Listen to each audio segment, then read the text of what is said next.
Hi there, my name's John Stevens. I'm pastor of Zion Lutheran Church in Oregon City, Oregon, and we're part of the ELCA, and welcome to Dollar Store Children's Sermons, where we take a look at the lectionary text and we time to an item from the Dollar Tree.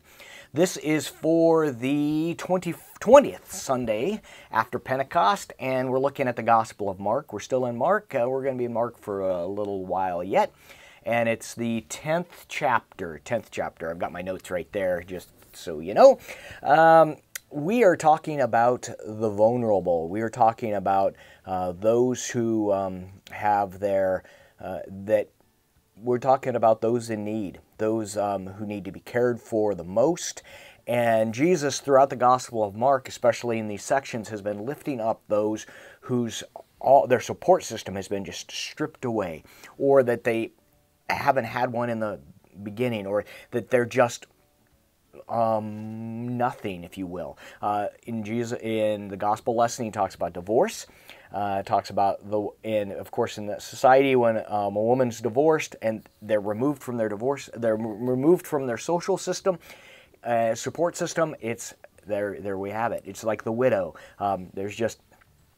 They're left to their own, and that's not much. And then you have Jesus picking up the child who was not even half human.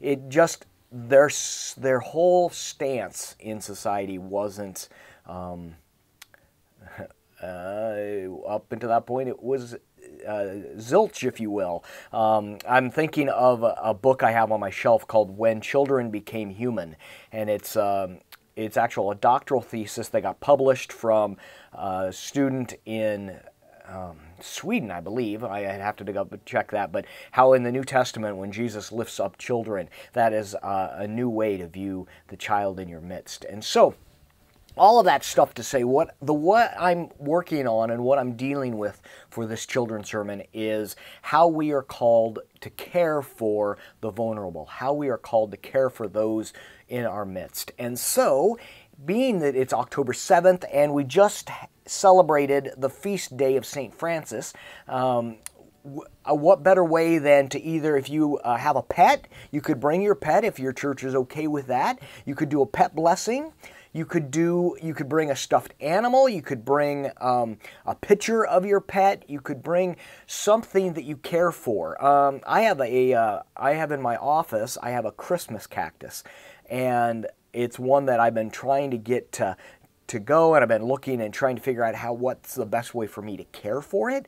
And so it's a hit and miss. I don't know about this, but I'm working on it. I'm figuring out how to do that. It was a gift to me, and so I want to make sure that I actually keep this thing alive. And I heard that it's very hard to kill, and I think I'm doing a good job on the other side. I don't know. But we are called to care. We are called to offer our care. We're called to lift up those in our midst that are powerless.